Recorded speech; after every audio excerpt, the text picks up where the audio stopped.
Welcome to the NBA Coast to Coast podcast brought to you by thelines.com. Coming to you from the West Coast, Josh Lander, joined as always by Nate Weitzer on the East Coast. And we are looking at 10 games for our player props here tonight on a Friday night. We are looking to stay pretty hot with you guys on these one, well above 15, 20 units right now. I think we're staying in the year 2023. So continue to follow along by liking and subscribing to that page. Also got a couple game videos up for you on this big slate. So you can continue to check those out as well. Head to thelines.com. That's where we have all of our great written content for you guys all season long. The NBA in full swing up there. And we also have our odds finder tool up there. Nate and I are using that each and every time we're looking at these player props. Make sure you're getting the best odds available to you from all those US sports books, giving you guys bets this season. Nate, let's go ahead and jump right into your first NBA player prop, my guy, Paolo Banchero. Rookie of the Year special tonight. Yep. Facing the Hornets after having one of the worst games of his rookie season against the Bucks, definitely a bounce back spot. It's a team that he's roasted to the tune of 21.5 points, 11 rebounds, 6 assists in 2 games.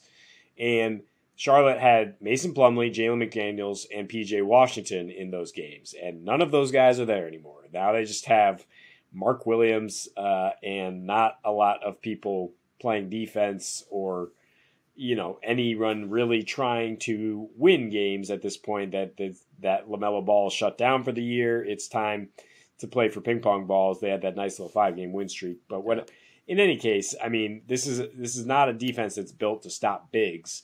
All season they've struggled against bigs and second most rebounds to power forwards. And recently, in the 7 games since they traded Plumlee, they're allowing the most points per game to centers, 6th most assists. Paolo's not playing the 5. That's Wendell Carter, but it's just an example of the interior defense they're lacking. And on the entire season to power forwards, 2nd most assists. So I think you want maybe the whole PRA package at 31.5, but 20.5 points also seems pretty safe for Paolo to get over 20 tonight. And plus 210 for a double-double because that Hornets offense, 91 points last time out with Terry Rozier, chucking, like we always like to say. If we could bet on missed field goals, he would be a gold mine now with LaMelo Ball out. There should be plenty of rebounding opportunities, and I think Paolo will be filling it up across the board. Yeah, well, maybe we throw that Terry Rozier turnover bet in there again. It hit in the first quarter, I think, of the last game where we took over 2.5, and he had 6 by the end of the game. The Magic scare me. I kind of, it's not that I jumped off the bandwagon anyway. You remember how much I love. They still cover games, and I still like picking them in the right spots. But sometimes I just get scared by who's going to be scoring. Paolo definitely hit a bit of a rookie wall as well. So that would be my only fear. But this is a team that he plays well against. It's a spot where it's like, it's Project 6'10". That's what we call the Orlando Magic. Just everybody is 6'10" or taller. So it's Project 6'10", which means there's a lot of fluidity. Wendell Carter Jr. is hitting threes this year. So I think he's just as much a center as Paolo Banchero can be at times as well with his rebound numbers. So I do like adding the rebounds in there for Paolo and some of the other stats as well to maintain in case he can't quite get to 21. Maybe he gets slightly lower, but I think the rebounds should be there for him as well. As you mentioned, like if PJ Washington doesn't play, that's huge for them. Poor Mark Williams. We're kind of shitting on him a little bit. It's our guy. He's been a pretty good stat filler at times, but still not ready yet necessarily to like own the paint of an NBA team. So a man who does own the paint for any NBA team he plays against is Nikola Jokić, which is why I'm going for the boards. And you're not going to get good odds as we're recording this on Thursday night because they're at 12.5 and minus 130 is the best we can find for those rebounding odds for him. By the time you see this video early tomorrow morning, maybe it's already gone up and there's actually better juice because they've upped it to about 13.5, in which case I might still take it, to be honest with you. But the points and rebounds is at 36.5. That's minus 109 on FanDuel. Pretty good odds there.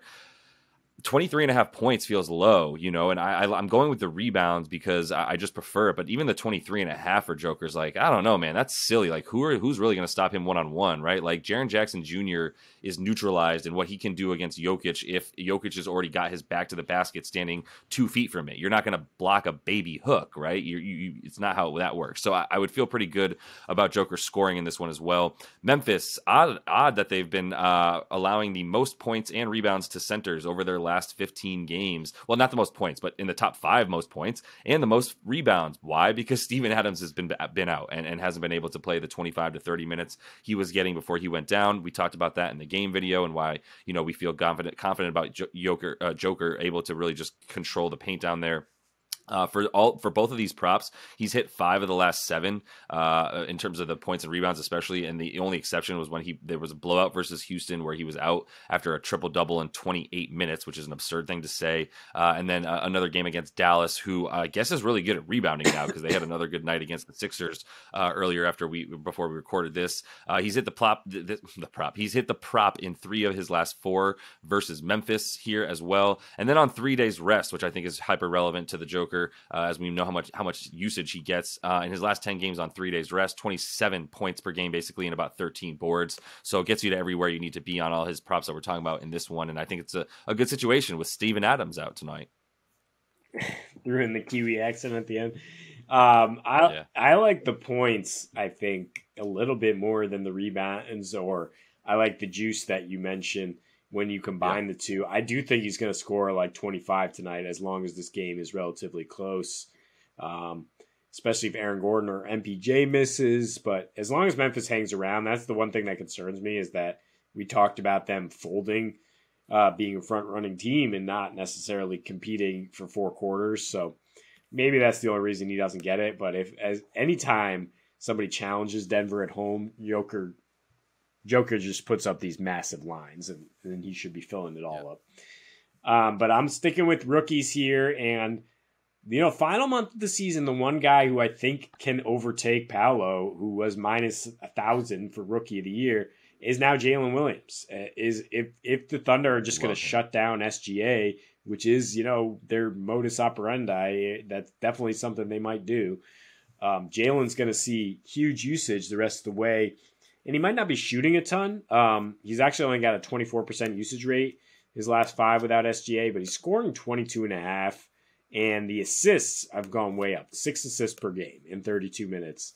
And DraftKings giving you plus 125 to get 5 dimes here against a Jazz team that plays much worse defense on the road. He was at Utah last month, Jalen, when he had 9, 6, and 2, pretty standard quiet line because SGA's out there scoring 40 with a 36% usage rate. And now it's a different looking Thunder team.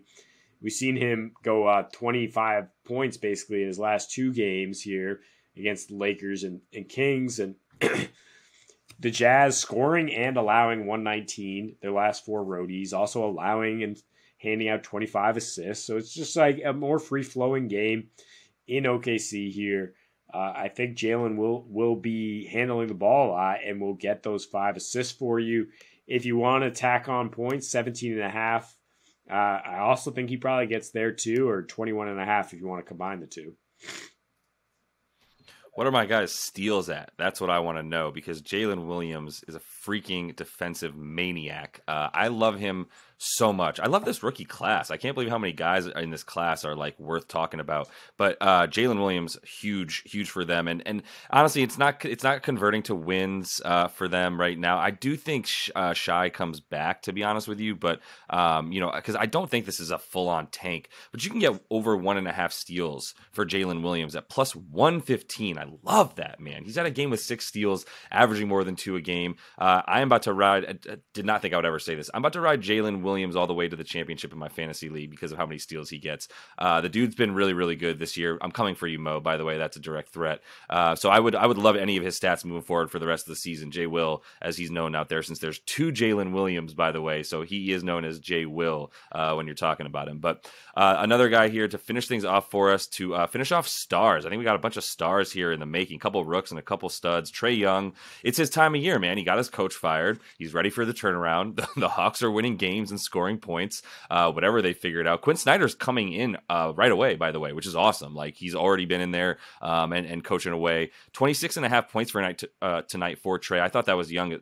Jesus Christ. I thought that was low as well for Trae Young. Minus 110 on DraftKings. 2.5 threes for him. He's not always hitting 3 threes, but it's plus 150, right? For him to get all those, for him to make 3 of them in a game where it's against Dame, it's against the Portland Trailblazers, as we say, because they got no D. And Dame's prop is at 36.5, by the way, if you want to take a spicy ass prop there. But just lets you know that these two guys are going to be going at it back and forth, not necessarily trying to defend each other, but definitely trying to outshoot each other and outscore each other. And in the 3 since Nasty Nate McMillan got fired, there are 33 points a game for Trae, 8 assists, 40% usage with 33 minutes a game out there. So a point a minute, and 2.5 threes or so on 39% clip. So as long as he gets like 9 3-point attempts, he's going to make 3 of them. And maybe only 8 is all it takes at this point. So I think there's some pretty good reason to think that he would do that in this game. There's not going to be a lot of defense on any kind of pick and roll that he's got from like a Drew Eubanks, for instance, or whomever at this point is playing defense for Portland, since they traded their best players on defense and aren't left with much. So point guards is also a really big weakness for Portland in terms of where they're giving up points and allowing the most assists in that range for Trae. So it's just a really good matchup for him in a situation. I think he'll be pretty successful. Yeah, and you expect Dame to at least bring the best out of Trae, is why you think about the fact that he's projected to score like 40 like he always does, and you just can't have any energy left. I mean, the Blazers' schedule, this is already their 4th game of the week since Sunday. It's just like, and Dame carrying that load, I don't know what he can possibly do on defense. I don't think either of these guys are good defenders if they match up on each other, and that's why the threes might be flowing there if Trae is trying to get a little chesty and go blow for blow.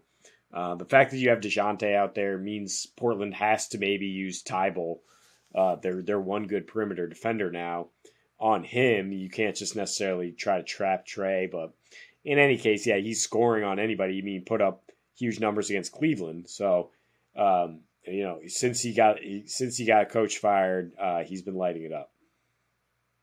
And that's what he does, man. So, yeah, I think it's a pretty good opportunity for him. But that's all the time we have for you guys in this one. Make sure to like and subscribe to that page. Check out the other couple videos we have on this big slate in the NBA tonight. And until we see you next, happy betting.